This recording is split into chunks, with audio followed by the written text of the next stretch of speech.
vídeo anterior, nós vimos uma questão bastante conceitual sobre o comportamento de estruturas isostáticas e peristáticas com respeito aos tipos de solicitações externas. Neste vídeo, nós vamos ver como que se utiliza o método das forças para analisar estruturas para esses diferentes tipos de solicitação. Nós vamos ver agora como que nós vamos considerar na metodologia do método das forças essas três tipos de solicitações externas. Cargas aplicadas, variação de temperatura e recálculos ou de apoio, deslocamentos de rotações prescritas. Só adiantando que essa questão do método das forças, nós temos sempre uma solução que recai na superposição de soluções básicas, de casos básicos isostáticos. Esses casos básicos isostáticos são ou SP, em que nós isolamos em cada caso, utilizando o SP, um efeito. No caso zero, nós isolamos a solicitação externa, e nos demais casos, digamos que a gente tem um grau de hiperestaticidade igual a G, então, cada caso vai isolar um determinado efeito de um hiperestático. Então, é interessante observar o seguinte, que a solicitação externa só aparece no caso zero. Os demais casos independem da solicitação externa. Então, o que a gente poderia mudar a solicitação e a gente não precisaria recalcular os casos 1 até G. Uma outra coisa interessante, quando a gente monta um sistema de equações de compatibilidade, em que nós vamos restabelecer a compatibilidade nos vínculos que foram liberados para se criar o sistema principal. Nós já vimos toda essa metodologia, mas só revendo aqui. A gente monta um sistema de equações de compatibilidade cujas incógnitas são os hiperestáticos. Nós montamos esse sistema de equações, na verdade, se eu olhar com um sistema de equações aqui, tem por colunas, né? Eu tenho o caso zero, eu vou ter todos os termos de carga, delta 1 zero, delta 2 zero, etc., até delta G zero. O caso 1 eu tenho delta 1, delta 1, todos os índices dos coeficientes de flexibilidade, cujo segundo índice é um índice 1 do caso 1 e assim por diante. Então, os coeficientes de flexibilidade são provocados pelo peristático X1 com valor unitário, a gente sempre multiplica isso por X1, que é incógnito, e assim por diante. Então, cada coluna aqui desse sistema de equações é um caso de 1 até G. Isso é a metodologia que a gente já viu do método das forças. Para resumir, mas salientando que a solicitação externa só está no caso zero. Então, o que nós precisamos fazer, então, é como determinar os termos de cargas delta e zero para os diferentes tipos de solicitação. Tá? E nós vamos utilizar, como a gente já fez para o caso de cargas aplicadas, o princípio das forças virtuais para determinar. Tudo que nós temos que fazer, então, para considerar esses outros tipos de solicitação é saber como se calculam os termos de carga. Essa que é a nossa principal questão. Tá? Nós vamos utilizar também superposição de efeitos se nós tivermos vários tipos de solicitação, os três tipos, por exemplo, nós vamos usar também superposição de efeitos. Ou seja, o termo de carga delta e zero ele vai ser composto pela superposição, pela soma de cada um deles, delta e zero, vai ser pela soma dos efeitos provocados por cargas aplicadas, que é esse delta e zero de Q, que eu chamei, mais o delta e zero de T, provocado pela variação de temperatura, e mais o delta e zero ρ. Essa, então, nós vamos fazer. Nós vamos fazer o cálculo em separado para a determinação dos termos de carga, delta e zero, para os três tipos de solicitação externa. Então, é isso que a gente faz dentro do método das forças, sempre para calcular termo de carga. Os demais, coeficiente de flexibilidade, independem da solicitação externa.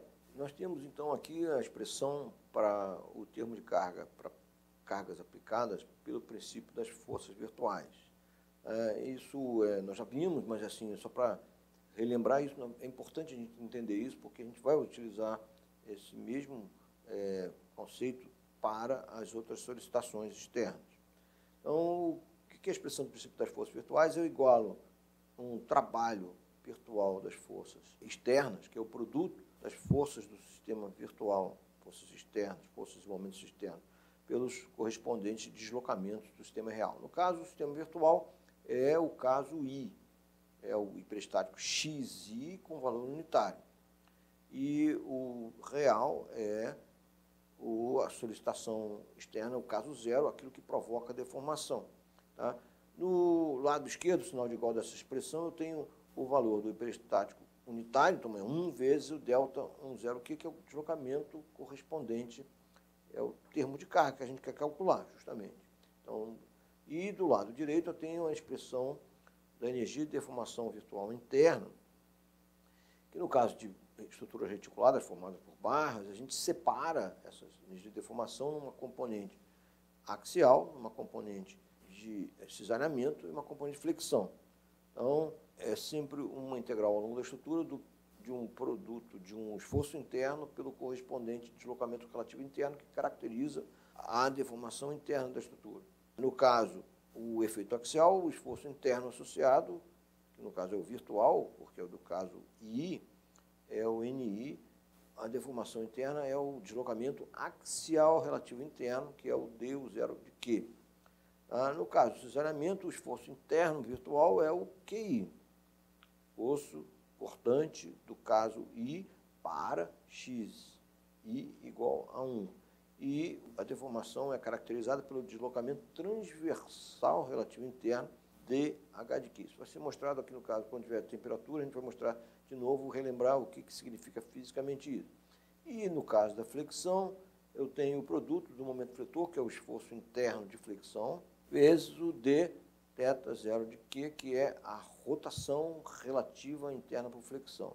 No caso, o MI, nesse contexto, é o momento virtual, o esforço interno virtual, e o D θ zero de Q é a deformação real do caso zero. Né?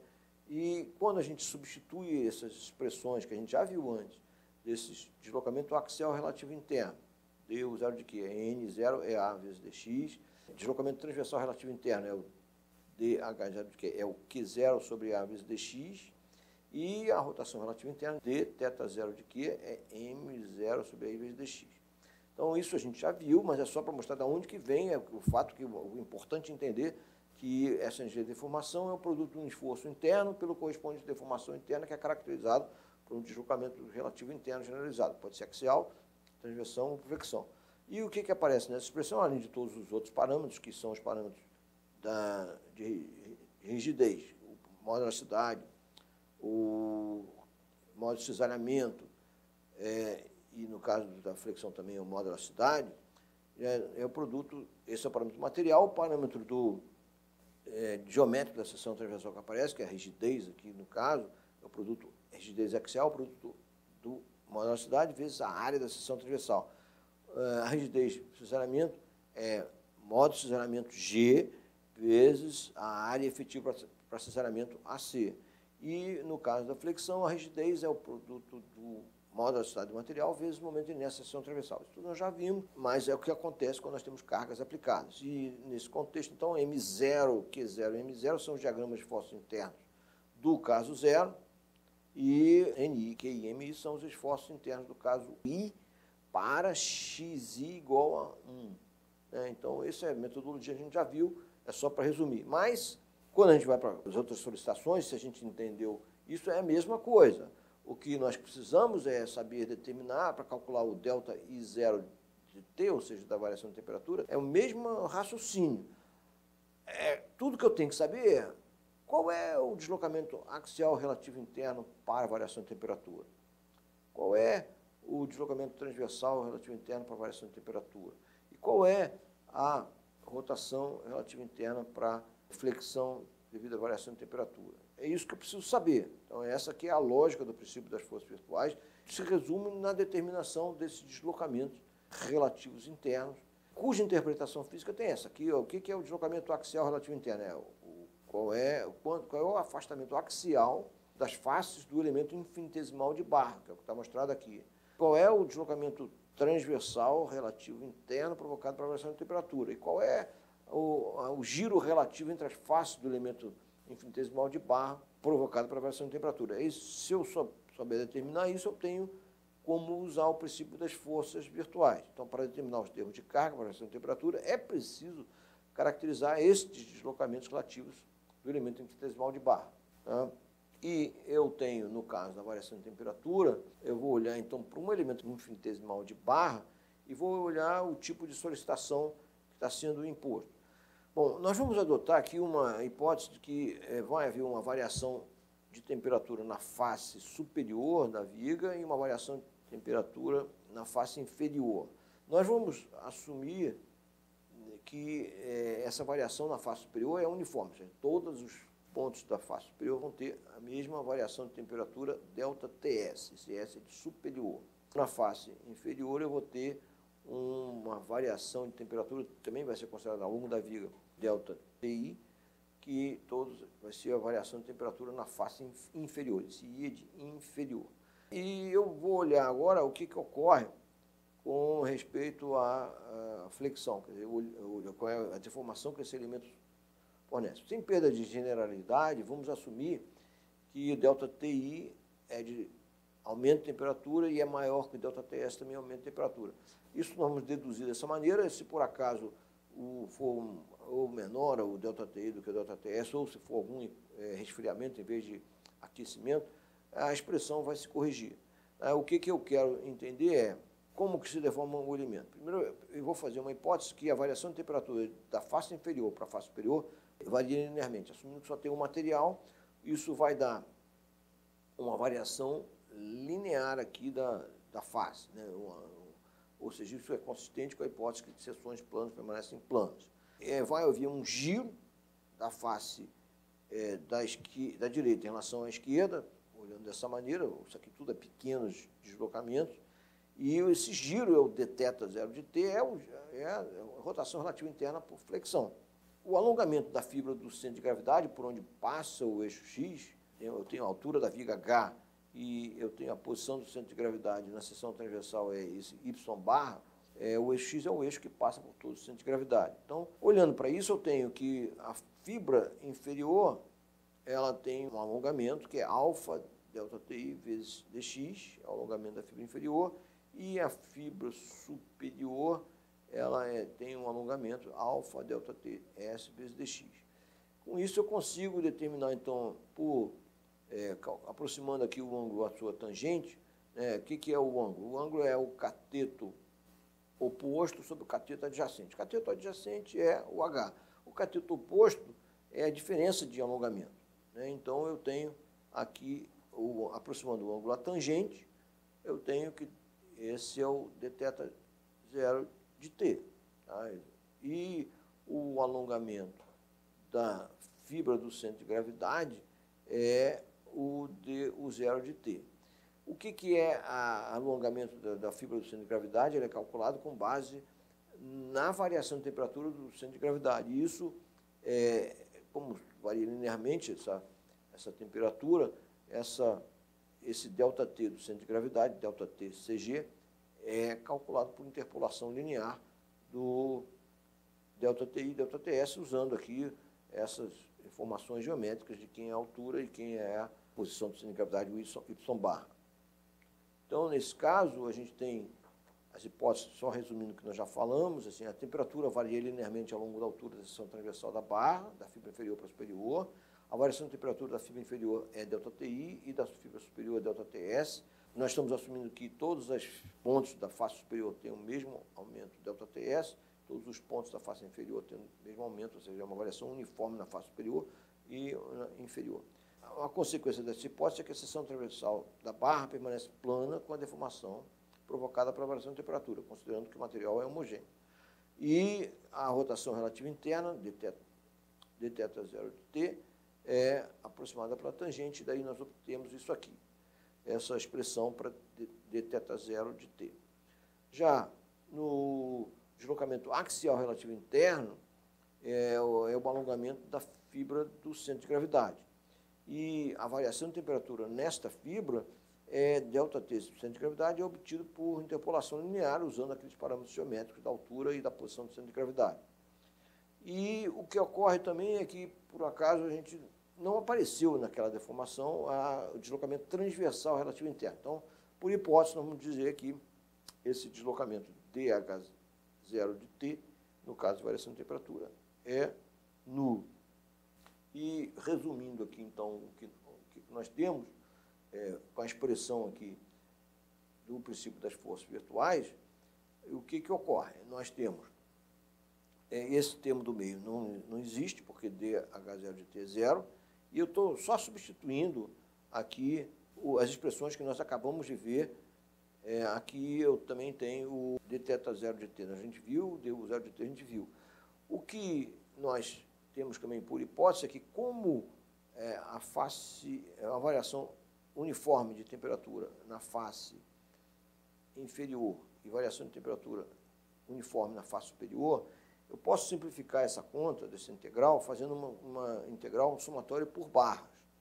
Sendo que em cada barra eu posso tirar para fora da integral esse termo alfa ΔT centro de gravidade para o du0 de T, ou seja, só sobra aqui uma integral na barra do n dx, que é, na verdade, a área do diagrama de esforço normal na barra. Essa área há de se considerar o sinal, porque o esforço, se for de tração, é mais, se for de compressão, é menos, é negativo. Então, mas é uma área, nesse caso aqui, é isso. E, para o caso da flexão, a mesma coisa. Como ΔTI, ΔTS e H, né, e alfa não variam para cada barra, o que eu posso fazer somatório em todas as barras, o termo de flexão, mas o que sobra é essa integral de mi dx, que é a integral do momento fletor, levando em conta também que aí a gente tem que estabelecer convenção de sinal, o momento pode ser positivo ou negativo, e é importante que isso é consistente com essa questão do sinal aqui, que é a diferença ΔTI menos ΔTS, assume que há um giro tal que há um alongamento da fibra inferior em relação à fibra superior, mas aqui nós temos então a expressão final do termo de carga provocado por variação de temperatura, dentro dessas hipóteses todas que nós já adotamos, né, de que as faces têm superior e inferior, sofrem cada uma delas uma variação uniforme de temperatura em cada barra. As barras podem ter variações diferentes de temperatura, né, mas a hipótese que são sempre uniformes em cada face superior e inferior. O que nós temos agora é só para exemplificar isso num pórtico, o cálculo de um termo de carga para uma variação de temperatura. Eu vou colocar aqui só um exemplo numérico para mostrar como é que isso é feito num exemplo, né? Então, imagina que eu tenho aqui um modelo hiperestático, que é um pórtico, tem uma coluna da esquerda de 4 metros, a coluna da direita de 2 metros, e eu tenho 6 metros de viga. Aí, esse pórtico sofre um aquecimento no interior dele, como se tivesse um incêndio, né? Um aquecimento de 20 graus Celsius, e a face exterior do pórtico não sofre variação de temperatura. Então, o que é ΔTI, ΔTS? A gente deduziu tudo como sendo fibra inferior, ΔTI, variação de temperatura na fibra inferior, ΔTS, variação de temperatura na fibra superior. Mas a questão toda é que a gente está agora analisando o pórtico e a gente precisa indicar quais são as fibras inferiores de cada barra. Nós vamos adotar aqui no caso de pórticos planos, é simples, porque a gente tem fibra inferior, uma barra horizontal ou inclinada, é a fibra inferior. A questão é só quem é a fibra inferior de uma barra vertical. Nós vamos estabelecer a convenção de que a fibra inferior de uma barra vertical é sempre a fibra da direita, tá? E aqui eu também estou mostrando o hiperestático adotado para esse exemplo. Isso aqui tem um modelo hiperestático aqui com um grau de hiperestaticidade igual a 1, então eu vou adotar como sistema principal a liberação desse vínculo de impedimento ao apoio da direita no vínculo aqui, e o hiperestático correspondente é isso. Eu vou usar, no nosso cálculo, a gente vai usar o hiperestático com valor unitário, que é esse que é o cálculo do termo de carga delta e 0 de T. No caso, vai ser delta 1, 0 de T, né? Eu tenho só um hiperestático. E os parâmetros aqui adotados são, eu tenho material tem esse coeficiente de dilatação térmica alfa com esse valor indicado, 0,00012 por grau Celsius. As colunas têm uma altura de seção transversal que é 0,20 e a viga tem uma altura de seção transversal, HV, que é 30 centímetros. E nas duas situações a fibra, a seção transversal é tal que o centro de gravidade se situa no meio da altura. Então, aquele Y barra é sempre a metade da altura e, na verdade, aquela interpolação linear para achar a variação de temperatura na fibra do centro de gravidade, aqui essa interpolação linear é simplesmente a média. E como aqui, no caso, é 20 ΔTi ou ΔTS, dependendo do caso, é 20 e o outro é 0, a variação de temperatura na fibra do centro de gravidade é 10, em qualquer situação. Isso é para um exemplo hipotético. E para a gente calcular o termo de carga, eu tenho que considerar que, nesse contexto, o que é o sistema real, usando o princípio das forças vetoriais. O sistema real é o sistema que tem a deformação. Eu quero calcular esse deslocamento provocado pela variação de temperatura, delta 0, deslocamento na direção do vínculo rompido. E que é esse delta 0 indicado aqui. E eu tenho aqui o sistema virtual, é o caso 1 com x1 igual a 1. E o que acontece? Então, eu vou ter esforços virtuais internos provocados pelo x1 igual a 1. Eu tenho o diagrama de momento fletor indicado aqui. Tá? Eu só coloquei sinal para ser consistente com aquela expressão que a gente fez do ΔTi e ΔTS, para calcular a rotação relativa interna para a fricção e também... e o que acontece é que a fibra inferior aqui é a fibra da direita, na barra vertical. Então, a única diferença é que na coluna da direita, a fibra que é tracionada é a fibra superior, que é a fibra da esquerda. E por isso tem esse sinal de menos aqui e sinal de mais. A gente desenha o diagrama menos sempre do lado da fibra tracionada, mas aqui eu estou colocando um sinal de acordo com a convenção, e o sinal depende de qual é a fibra inferior, que a gente já explicou que a fibra inferior da barra vertical é a fibra da direita. Por isso que deu aqui uma tração nas fibras superiores, no caso da coluna da direita. E o esforço normal das barras está indicado também. Tá? Eu tenho x1 aplicado igual a 1, aqui tem uma reação para lá, e isso, por equilíbrio, sai essas reações de 1/3, conforme indicado. O que a gente vê é que isso provoca uma flexão sempre tracionando as fibras inferiores, aqui, as fibras de dentro do poste, e o esforço normal no pilar da coluna da esquerda é de tração, né, saindo da barra, e na coluna da direita é de compressão. E aí eu estou aqui só usando todo aquilo que a gente viu, quer dizer, o que é a conta que a gente faz. Essa parcela de cima aqui é a parcela da energia do termo de carga devido ao efeito axial. Então, é alfa vezes ΔT do centro de gravidade, vezes 1, que é, aqui no caso a viga, é a tração de mais 1 vezes 6, que é o comprimento da barra. Isso aqui é a área do esforço normal na viga lá em cima. Tá? Agora eu vou pegar para o pilar da esquerda, a alfa vezes mais 10, que é a variação de temperatura na fibra do centro de gravidade, vezes o valor do esforço normal, que é de tração de mais 1/3, vezes 4, que é o comprimento da barra, mais agora da coluna da direita, é alfa vezes mais ΔT do centro de gravidade, que é esse 10, mais o esforço normal de compressão, é menos 1/3 vezes 2. Então, eu usei aquela expressão que nós vimos antes ali do termo de carga. A parcela de flexão, eu vou sempre pegar, então, alfa, ΔTi menos ΔTS sobre H. No caso da viga, que é essa primeira expressão aqui, a viga tem a variação da fibra inferior de 20, variação de temperatura, e a fibra superior de 0. Né? Então, e o momento fletor aqui na viga é um momento com sinal, esse momento é positivo, e é a área desse trapézio que tem aqui do diagrama de momento, que é a base média vezes a altura. Né? No caso, a base média é esse 4, e 2 é a base média, é o trapézio que está ali, 4 mais 2 sobre 2, vezes 6, que é a altura do trapézio, que é o comprimento da viga. Agora, essa segunda parcela aqui, a parcela da coluna da direita, então de novo, 20 é a variação de temperatura na fibra inferior dessa coluna direita, mais menos zeros, alfa, esse ΔTi menos ΔTS sobre H, no caso é a altura da coluna, e mais vezes a área do diagrama com sinal. A área do diagrama é a área desse triângulo aqui e é uma área positiva. Já na coluna direita, o que eu tenho é que agora o ΔTi é 0, que é o externo, e o ΔTS é 20, né? E aí é ΔTi menos ΔTS sobre H vezes alfa.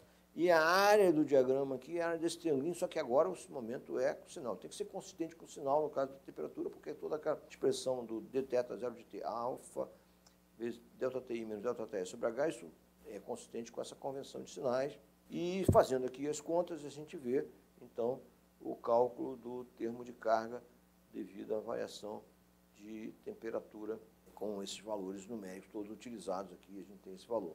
Está no deslocamento da ordem de 2, quase 3 centímetros. Finalmente, nós vamos ver aqui um cálculo do termo de carga para recalque de apoio. Também vamos usar aqui o conceito do princípio das forças virtuais. Mas temos que relembrar o seguinte, o caso 0 é no sistema principal isostático. E relembrando, recálculos provocam deslocamentos de corpo rígido sem deformações ou esforços internos nas barras do sistema principal isostático.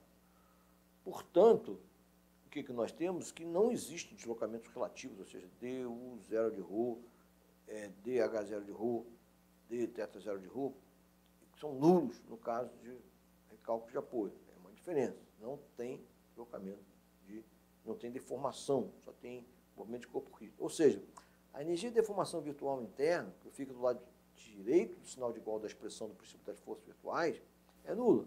Por outro lado, existe uma componente que não existia nas outras situações. Nós temos movimentos em apoios e as forças virtuais do sistema virtual, ela não é só a força, o hiperestático com valor unitário, que vai multiplicar o termo de carga, que vai produzir trabalho externo, virtual externo. Vão aparecer reações, forças externas do sistema virtuais, do caso I, que também vão ter trabalhos virtuais provocados, associados ao recálculo de apoio de cada apoio. O apoio que tiver recálculo, a reação no sistema virtual vai multiplicar esse recálculo na hora de produzir o trabalho. É uma questão de entender só, não tem decorar isso, né? Então, o trabalho virtual externo é 1 vezes o termo de carga, ΔI0 de ρ, mais a reação, no caso I, vezes o ρ. Não tem como decorar isso, entender o que você está fazendo. Quer dizer, na hora em que, vamos pegar aqui um exemplo hipotético aqui, em que eu tenho esse mesmo pórtico, só que eu vou impor, no caso 0, um recalque vertical para baixo de 6 centímetros. E o que nós queremos calcular é o ΔI0 de ρ. E isso é o termo de carga. Nós vamos, então, usar como sistema virtual, como sempre, o sistema virtual é sempre o mesmo. No caso, para calcular o ΔI10, eu vou usar o caso 1 com XU igual a 1, ou seja, prestático X1 com XU igual a 1. Então, aqui é o que tem. O que me aparece aqui, essas reações de apoio no sistema virtual, no caso 1, x1 igual a 1, eu vou ter que, na hora de contabilizar o trabalho externo, virtual externo, eu vou multiplicar todas as forças externas do sistema virtual. Aí eu tenho todas, eu tenho 4 forças externas, eu tenho a força x1 aplicada e tenho as reações. Ocorre que, das forças externas, quem que tem deslocamento correspondente no caso 0? Que eu vou multiplicar forças do sistema virtual por deslocamento do sistema real. No caso x1, tem um deslocamento que é justamente o que eu quero calcular. É o produto 1 vezes ΔI0ρ, é o meu trabalho virtual externo provocado por x1 igual a 1. O que tem de novidade é que agora eu tenho uma reação que também produz trabalho virtual externo, que é essa reação vertical, porque aqui tem um recalque vertical para baixo. O que eu tenho que ser é só consistente com a convenção de sinais. Se nós aqui estabelecemos que reação para baixo é negativa e recalque para baixo é negativo, o que eu vou ter é que o trabalho vai ser sempre o produto dessa reação pelo recalque. Isso não existia no caso de cargas aplicadas, recalque de apoio e de variação de temperatura, só existe no caso de recalque de apoio. Ou seja, do lado esquerdo do sinal de Gauss, da expressão do princípio das forças virtuais, antes a gente só tinha o 1 vezes o ΔI zero de carga aplicada ou de variação de temperatura. Agora, no caso de recalque de apoio, do lado esquerdo do sinal de Gauss, nós temos mais as componentes provocadas pelo recalque de apoio. Isso é entender, não tem como entender, cada caso é um caso, tem que saber o que você está fazendo. Por outro lado, do lado direito do sinal de Gauss, é nulo, não tem energia de deformação virtual interna, porque isso tudo aqui é isostático.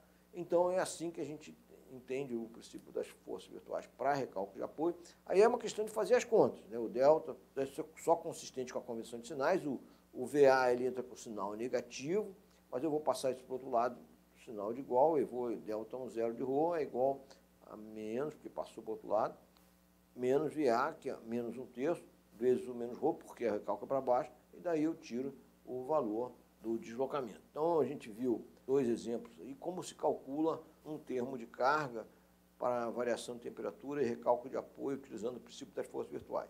Em seguida, nós vamos ver um exemplo de completo, com os 3 tipos de solicitação para simplificar isso, no caso, uma solução completa. Neste vídeo, nós vimos, então, como se aplica o método das forças para analisar estruturas hiperestáticas para os 2 novos tipos de solicitações externas, o variação de temperatura e recálculo de apoio.